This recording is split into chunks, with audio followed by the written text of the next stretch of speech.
As you dress for your final morning at St. Mary's, you realize that your overnight stay has transformed into something far more significant than you had anticipated. The gentle spirits of the former hospital have not only provided you with comfortable lodging, but have offered you a profound healing experience that will remain with you long after you leave this sacred place. The Rose Room, which had welcomed you with such warmth, now feels like a beloved friend's embrace. As you pack your belongings, you notice that everything seems to carry a subtle blessing. Your clothes smell of lavender and roses. Your books feel somehow lighter, and even your traveling bag seems to radiate a sense of peace and contentment. Gentle knock at your door announces Mrs. Mills's arrival with your morning tea. "I hope you slept well, dear," she says, setting the tray on the small table by the window. "The spirits tell me you had a particularly restful night." "The spirits tell you?" you ask, intrigued by her matter-of-fact tone. Mrs. Mills settles into the chair opposite you, her eyes twinkling with gentle humor. "Oh yes, we communicate regularly. They're quite chatty, actually, though most people can't hear them. They were very pleased with your visit. They said you have a heart that's open to healing, and they were delighted to help provide it." As you sip your tea, you find yourself asking the question that has been forming in your mind since yesterday. "Sis Mills, are you like them? Are you a spirit too?" Their laugh is warm and completely human. "Oh no, dear, I'm very much alive, though I understand why you might wonder. I've spent so much time with the spirits that I've learned to exist comfortably in both worlds. They've taught me that the boundary between life and death is much more fluid than most people believe." Breakfast in the dining room is a bittersweet affair. Dr. Harrison joins you again, and the conversation flows easily as you share your experiences of the night. The food is as delicious as before. Fresh eggs, warm bread, preserves that taste of summer sunshine, but you find yourself eating slowly, reluctant to bring this magical interlude to an end. "Before you leave," Dr. Harrison says, "we'd like to show you something special. The spirits have asked us to share it with you as a farewell gift." He leads you to a room you haven't seen before, small chamber off the main corridor that was once used for storing medical supplies. Now it serves as a memory room filled with letters, photographs, and mementos left by former patients and their families. The walls are covered with thank you notes, poems, and testimonials from people whose lives were touched by the care they received at St. Mary's. "This is our real treasure," Mrs. Mills explains, gesturing to the collection. "These messages remind us that healing extends far beyond the physical. Every person who was cared for here went on to touch other lives, creating ripples of compassion that continue to spread throughout the world." As you read the letters, you're moved to tears by the stories of recovery, hope, and transformation. A young soldier thanks Nurse Sarah for singing to him during his darkest hours. A grateful mother writes about her son's recovery from typhus. A veteran describes how the compassion he received at St. Mary's inspired him to become a teacher, dedicating his life to helping others. "Would you like to add your own message?" Dr. Harrison asks, offering you a pen and paper. You sit at the small writing desk and pour out your heart, describing the peace you found at St. Mary's, the comfort provided by the gentle spirits, and the profound healing you've experienced. As you write, you become aware of the spiritual presences gathering around you, Nurse Sarah, Dr. Matthews, and the others, all watching with approval and love. When you finish writing, you fold the letter carefully and place it in the collection. Immediately, you feel a sense of completion, as if you've fulfilled some important purpose in coming to this place. Mrs. Mills walks you to the front door, where a carriage waits to take you to the train station. As you prepare to leave, she presses a small package into your hands. "A little something to remember us by," she says. "The spirits wanted you to have it." Inside the package, you find a delicate lace handkerchief embroidered with roses, a small bottle of lavender water, and a leather-bound journal with blank pages. A note in familiar script reads, "For recording your own stories of healing and hope." May you carry forward the gift of compassion you've received here with endless love. Your friends at St. Mary's. As the carriage pulls away from the hospital, you turn for one last look at the building that has become so precious to you. There, in the windows of the various rooms, you can see them, the gentle spirits who have made this place their eternal home. They wave goodbye, their faces radiant with love and blessing, and you wave back, carrying in your heart the certainty that you will never be the same. The train journey passes in a blur of peaceful contemplation. You find yourself seeing the world with new eyes, aware of the invisible networks of love and compassion that connect all living things. The strangers in the railway cars seem less strange, their faces touched with the same divine spark you learn to recognize in the spirits of St. Mary's as you open the journal they gave you and begin to write. You realize that your time at the haunted hospital has taught you the most important lesson of all, that love is the force that heals all wounds, that compassion is the bridge between worlds, and that every act of kindness creates ripples of healing that extend far beyond our ability to see or understand.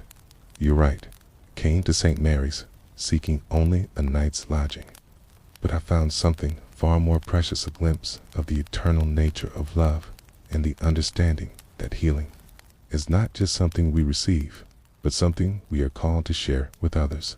The gentle spirits of this blessed place have shown me that death is not the end of service, but its transformation into something even more beautiful and powerful.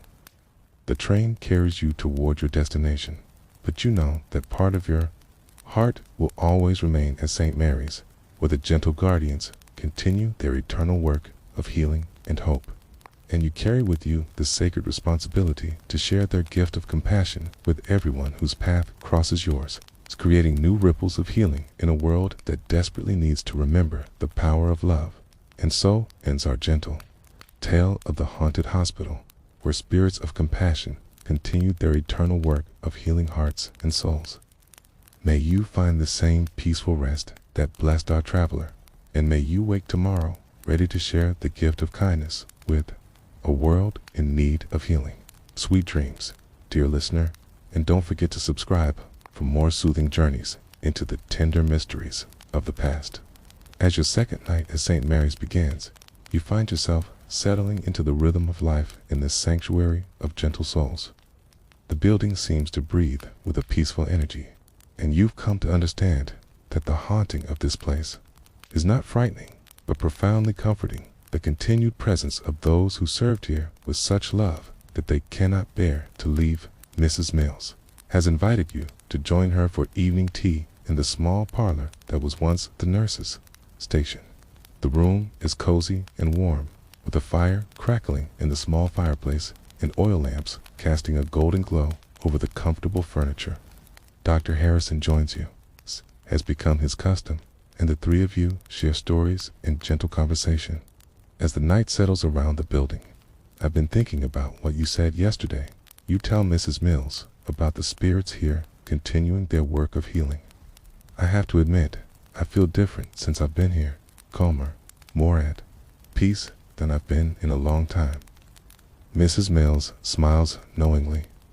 That's the gift of this place, dear. The love and care that was poured into these walls during the war years has created an atmosphere of healing that continues to affect everyone who enters.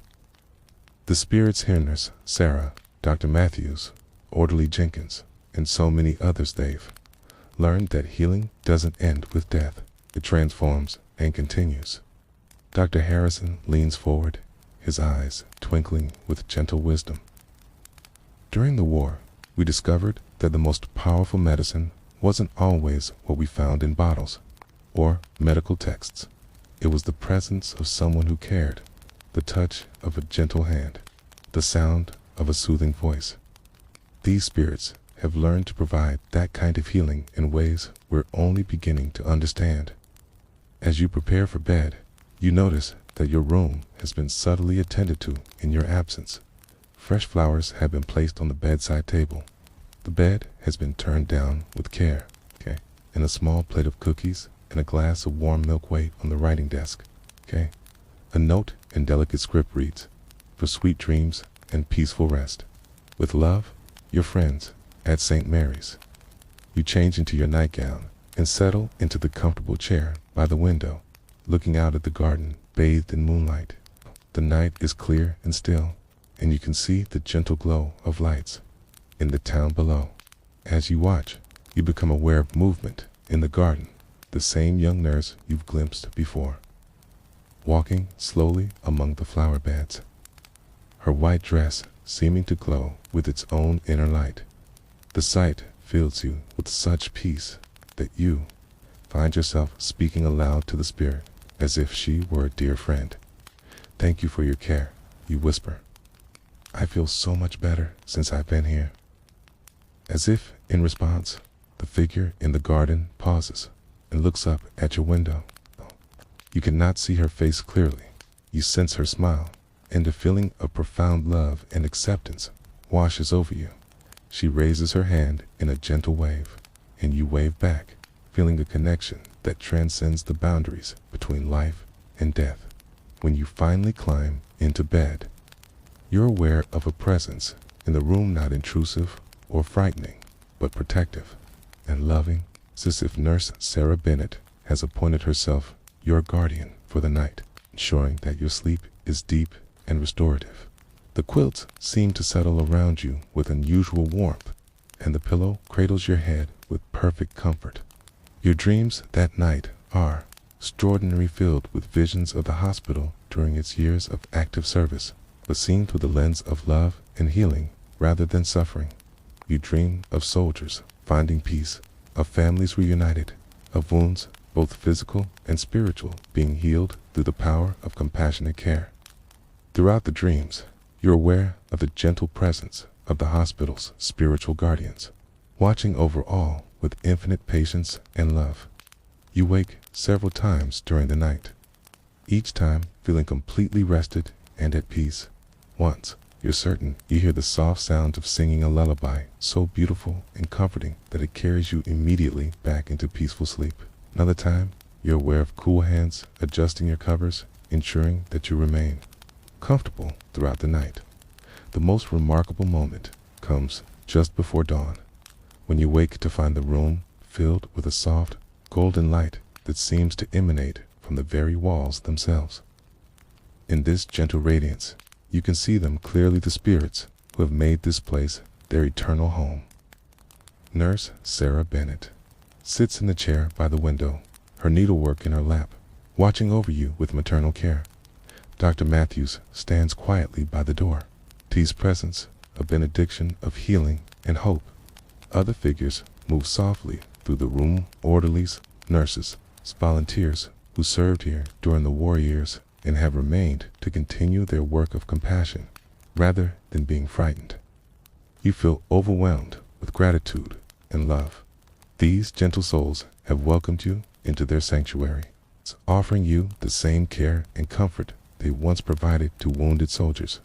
They've shown you that love transcends death, that service to others creates bonds that cannot be broken, and that healing is possible even in the darkest of times. As the natural light of dawn begins to filter through the windows, the spiritual light gradually fades, but the sense of peace and healing remains.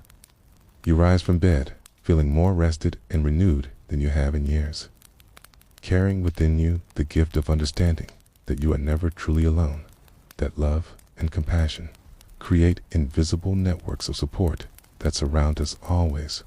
You wake to the sound of soft singing drifting through your window, a melody so beautiful and soothing that you lie still for several minutes, letting the music wash over you like a gentle blessing. The early morning light filters through the lace curtains, casting delicate patterns on the rose-papered walls, and you feel more rested than you have in years. Rising from the comfortable bed, you move to the window and look down into the garden below. There, tending to the last autumn flowers, is a young woman in a white dress and apron, her dark hair pinned neatly beneath a small cap. She moves with the graceful efficiency of someone who has spent years caring for others, and her voice carries the hymn "Abide with Me" with such sweetness that it seems to bless the very air. A gentle knock at your door interrupts your reverie. Miss Fletcher, breakfast is ready whenever you'd like to join us, comes Mrs. Mills's voice, warm and welcoming. You dress quickly and make your way downstairs, where the dining room has been set with a table that could accommodate a dozen guests. Only 3 places are set, however, and you find yourself joined by Mrs. Mills and an elderly gentleman with a distinguished bearing and kind eyes. Miss Fletcher, I'd like you to meet Dr. William Harrison, Mrs. Mills says, pouring coffee from a silver pot. He served as chief physician here during the war years and has stayed on to help us maintain the building's peaceful atmosphere. Dr. Harrison rises and bows courteously. A pleasure to meet you, Miss Fletcher. I trust you slept well. The Rose Room has always been one of our most restful spaces. The breakfast is simple but delicious fresh eggs from the hens that roam the garden. The bread baked in the kitchen's wood-fired oven, butter churned from cream provided by the local dairy, and preserves made from the fruits that grow on the property. As you eat, your hosts share stories of the hospital's history and the remarkable healings that took place within its walls. We had a young soldier from Maine, Dr. Harrison recalls, stirring sugar into his coffee, shot through the chest, not expected to survive the night. But Nurse Sarah Banatee may have heard her singing this morning refused to give up hope. She sat with him for 3 days, talking to him, singing to him, keeping his spirit connected to life. He not only survived, but went on to become a minister, dedicating his life to bringing comfort to others. Mrs. Mills nods, her eyes soft with memory. That's what this place taught us, that healing involves more than just medicine. It requires love, patience, and the willingness to be present with those who suffer. We learned that the human spirit has an extraordinary capacity for recovery when it's nurtured with genuine care. After breakfast, Mrs. Mills offers to show you around the building. As you walk through the corridors, you notice how the morning light seems to gather in certain areas, creating pools of warmth and comfort. The main ward, with its tall windows and polished wooden floors, has been converted into a library and reading room. Comfortable chairs are arranged in small groups, and the walls are lined with books donated by former patients and their families. We've found that many of our guests enjoy spending time here, Mrs. Mills explains. There's something about this room that encourages reflection and peaceful contemplation. Perhaps it's the memory of all the healing that took place here, or the presence of those who continue to watch over this place. In the former surgical wing, you discover a music room where a piano and several chairs have been arranged for small concerts. Dr. Harrison plays beautifully, Mrs. Mills tells you. And sometimes we have other musicians visit people who feel drawn to share their gifts in this space of healing. The chapel, small but exquisitely peaceful, contains a simple altar decorated with fresh flowers and candles. Stained glass windows cast colored light across the wooden pews, and the atmosphere invites quiet prayer and meditation. This room saw many final moments, Mrs. Mills says softly, but also many miraculous recoveries. It's a place where the boundary between this world and the next seems very thin. As you tour the building, you become aware of other presences, gentle spirits who seem to move through the rooms with purpose and care. Sometimes you catch glimpses of figures in white aprons, or hear the soft rustle of skirts as someone passes by. Rather than feeling frightened, you find these encounters deeply comforting, as if the building itself is embracing you with invisible arms of love. You sense them, don't you? Mrs. Mills asks, as you pause in the former medicine room, now converted into a cozy sitting area. The nurses and doctors who served here with such dedication that they found it impossible to leave. They're not trapped here. They've chosen to remain, continuing their work of healing and comfort in new ways. That afternoon, you spend time in the garden, where the late autumn flowers create a tapestry of gentle colors. The young woman you saw that morning, Nurse Sarah Bennett. You now understand tends to the plants with love and care. though she remains just beyond the edge of clear vision.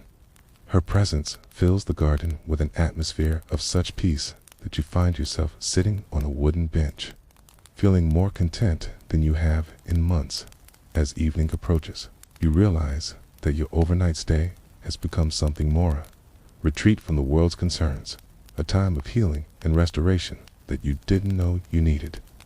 The gentle spirits of St. Mary's have welcomed you into their sanctuary, offering you the same compassionate care they once provided to wounded soldiers. Welcome, dear listener, to another soothing journey through the tender mysteries of yesteryear. Before we begin tonight's gentle tale of compassionate spirits and healing kindness, please do remember to subscribe to our channel so you won't miss any of our upcoming bedtime stories that carry you softly into dreams of peaceful ghosts and restorative sleep. Now, settle yourself comfortably beneath your covers, close your eyes, and let us drift back to a quiet autumn evening in 1865, where the echoes of war have faded, but the gentle souls who served there still watch over those in need of comfort and rest. You are Margaret Rose Fletcher, a cat, and you find yourself walking through the quiet corridors of what was once St. Mary's Hospital for the Wounded, a cat, serving as a temporary lodging house for travelers in the small town of Millbrook, Virginia. The year is 1865, and the Great War has ended, leaving behind buildings that once rang with the sounds of healing and hope, now repurposed for gentler needs. Your arrival at the hospital turned den came about through a fortunate recommendation from Mrs. Eleanor Hartwell, the proprietress of the local boarding house, who was full to capacity with visitors attending the Autumn Harvest Festival. The old hospital has been converted into the most peaceful lodging you'll ever find, she had assured you. Pressing a brass key into your palm, Mrs. Catherine Mills runs it now. She was head nurse during the war years. You'll find no finer care anywhere in Virginia. The October evening air carries the scent of wood smoke and dying leaves as you approach the main entrance. The building's red brick facade glows warmly in the lamplight, and through the tall windows you can see the soft flicker of candles and a gentle movement of figures preparing for the night. Your traveling bag feels light in your hand as you climb the few stone steps to the heavy oak door, which opens before you can even knock. "You must be Miss Fletcher," says a woman of perhaps 50 years, with kind gray eyes and silver-streaked hair pinned neatly beneath a white lace cap. She wears a simple blue dress with a white apron, and her manner radiates the quiet competence of someone accustomed to caring for others. "I'm Catherine Mills. Welcome to our sanctuary." As you step inside, you're immediately struck by the atmosphere of profound peace that seems to permeate the building.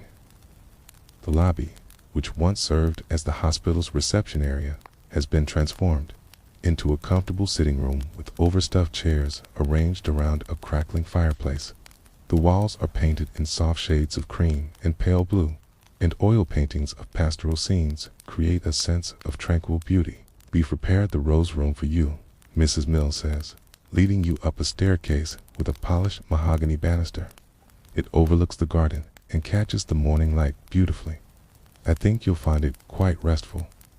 The rose room is indeed a haven of comfort. The walls are papered in a delicate pattern of pink roses and green leaves, and the bed is covered with a handmade quilt in complementary colors. A small writing desk sits by the window. A comfortable armchair with a soft cushion is positioned to take advantage of the view of the garden below. Most remarkably, the room seems to radiate a sense of gentle presence, as if it has been blessed by the care and attention of many loving hands. "This room was where we kept our most fragile patients," Mrs. Mills explains, adjusting the lace curtains at the window. "It's the ones who needed the most tender care and attention. Nurse Sarah Bennett spent countless hours here, and I believe her spirit of compassion still blesses this space." As you unpack your belongings, you notice small touches that speak of extraordinary attention to detail. Fresh lavender sachets have been placed in the dresser drawers, filling your clothes with their soothing scent. A small bouquet of La Blooming Roses sits on the bedside table, and the pitcher of cool water with a matching basin has been provided for your comfort. Most touching of all, a small leather-bound book of poetry rests on the writing desk with a note in elegant script for your evening reading pleasure. Sweet dreams, dear guest. Mrs. Mills returns as you're settling in, carrying a tray with a delicate china tea service. I thought you might enjoy some chamomile tea before bed, she says, setting the tray on the small table by the window. It's made from herbs we grow in our own garden, using recipes that were developed here during the war years. We found that certain blends helped our patients sleep more peacefully. As you sip the fragrant tea, Mrs. Mills shares the history of the building. St. Mary's served as a hospital for 3 years during the war. We treated soldiers from both sides, Union and Confederate alike. The building saw great suffering, but also tremendous healing and hope. When the war ended, many of us who worked here couldn't bear to leave. There was something about this place that had become sacred to us. Are there other guests staying here tonight? We ask, noticing how quiet the building seems. Mrs. Mills smiles mysteriously. Oh yes, we always have guests. Some you'll meet in the morning at breakfast. Others you may encounter during the night. But don't worry, everyone here means only kindness. We've found that this place attracts souls who seek peace and healing. After Mrs. Mills bids you good night, you prepare for bed in the soft glow of the kerosene lamp. The room feels incredibly peaceful, and as you settle beneath the soft quilts, you're aware of a gentle presence that seems to watch over you with maternal care. The last thing you remember before drifting off to sleep is the sound of soft footsteps in the corridor outside, as if someone is making gentle rounds to ensure that all is well. Your dreams are filled with visions of compassionate nurses in white aprons, moving quietly through moonlit corridors, checking on patients with infinite tenderness. You sleep more deeply and peacefully than you have in months, cradled by the building's atmosphere of healing and love.